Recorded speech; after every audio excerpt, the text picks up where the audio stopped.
উনি একজন খেলোয়াড় মানুষ, উনি অত্যন্ত চমৎকারভাবে সভা শুরু করেছেন।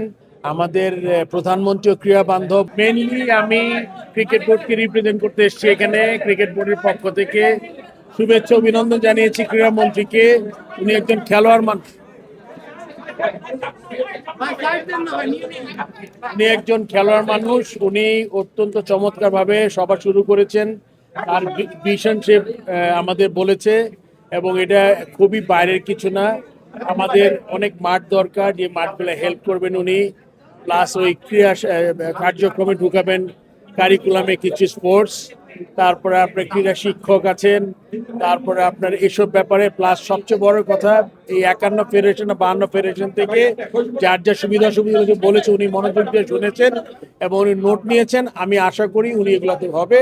আমি আমার তরফ থেকে বলেছি যে, প্রথম তো বললাম অভিনন্দন জানিয়েছি ক্রিকেট বোর্ড থেকে, সেকেন্ড বলেছি যে আমাদের এই ধরনের মিটিং আরো ছোট পরিসরে পাঁচটা ফেডারেশন যদি নিয়ে করে, তাহলে আমরা আরো বিস্তারিত আলোচনা করতে পারবো, যেটা আমাদের জন্য সবার জন্য ভালো হবে। কোন আলাদা আলাদা আমরা দেখা করতে পারি, বাট আমাদের যেটা বলেছি আমি, যে আমাদের যে কর্ম পরিকল্পনা আছে ওনার সাথে যদি একসাথে অ্যালাইন হয় তাহলে আমাদের জন্য সুবিধা।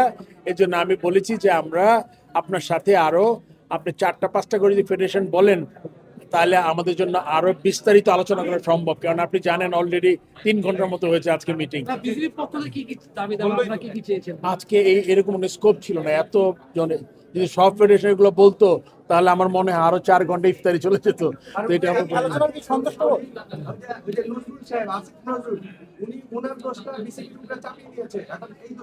এই ব্যাপারে একবার কথা হয়ে গেছে।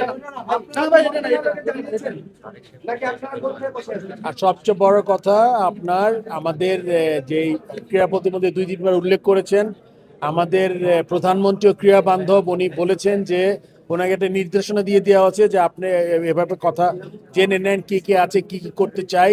আর আপনার হেডিংটা আজকে দেখেছেন তো, ক্রীড়া হতে পারে পরিবারের ভরসা, পেশা হিসেবে ক্রীড়া হতে পারে ভরসা। আপনি দেখেছেন এটা হেডিংটা কি ছিল, সেটা দিয়ে বুঝতে পারেন যে তারা চায় যে প্লেয়াররা যাতে কনস্ট্রাকটিভ কিছু করতে পারে এবং বেতন কাঠামোর মধ্যে আনতে চায় সব ফেডারেশন টপ প্লেয়ারদের। অনেকগুলো জিনিস আলাপ হয়েছে, আপনি পেয়ে যাবেন। সবাইকে ধন্যবাদ।